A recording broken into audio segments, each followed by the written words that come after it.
I would be over that too. I would happily drop $5,000 on that. You know, I think I'll still stick with Magic Keyboard case. I'm still using that to this day, and I still look at my iPad Pro. I'm like, wow, what a awesome laptop. And frankly, I can't think of much they can do with the next iPad Pro, because now I'm hearing these reports of them switching to OLED in 2022 after Mini LED this year. Oh my God, we're only a couple months away from new iPad Pros. But I'm still not sure if it's going to be justifiable. Like, Yeah. I know you bought an iPad Pro last year. I'm guessing you're not exactly in the market for another one now. If they make one, well, okay, maybe two major improvements to the next generation iPad Pro, I will be all on board. I'd spend What do they have to be? $3,000 or $4,000 on it. You ready? Number one, make it 27 inches. Number two, stick it on a Pro Display XDR stand and call it an iMac. I'd be all over that thing. Okay, I like this.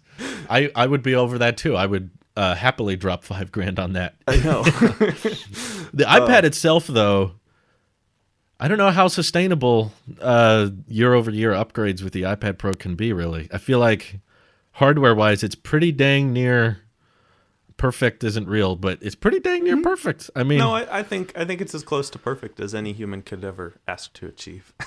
I would like some more I/O if they were really, really desperate. You for want a second ideas. USB-C port? I want 4.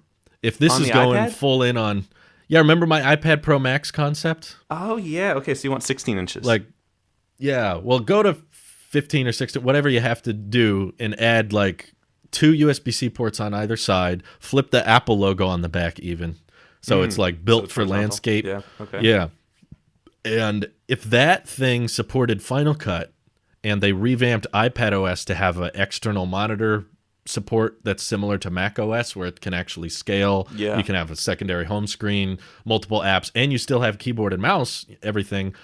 That would be MacBook levels of replacement for me. Like, it's just 2 or 3 applications for me that I'm like, oh, that's the one thing that makes the iPad not quite a MacBook killer. Final You've been Cut. using a lot.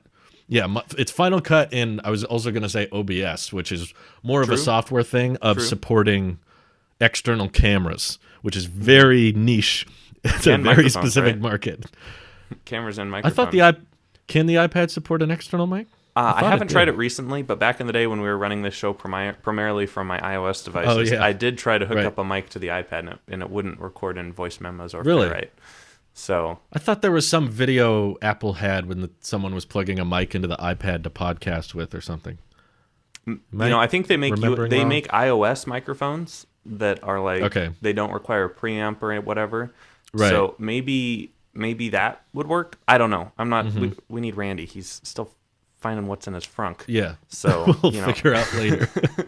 But We'll find out For in me, time. it would be for right now. It would be Apple Motion. I really wish Apple Motion Yes. was available on the iPad because I'm using this 2017 13-inch MacBook Pro, and its Geekbench score is so much less than my iPad Pro.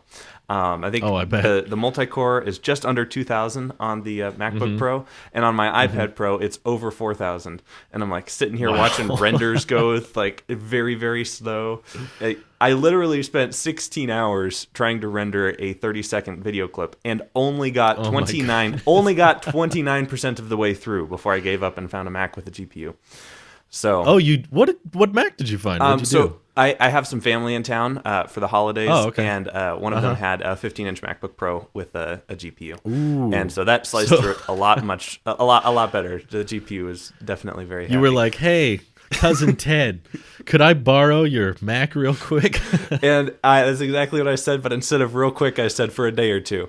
And For like a week? it sat on my desk with the fans at 100% the entire time. Just Oh, wow. so these And that's tech Apple podcasts, software, right? It is Apple software. These tech podcast intros and outros are 30 seconds long, including the audio tail.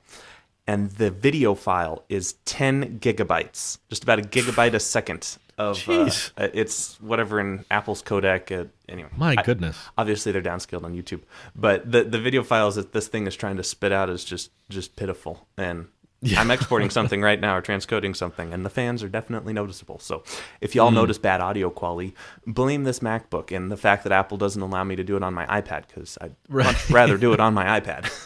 Sure.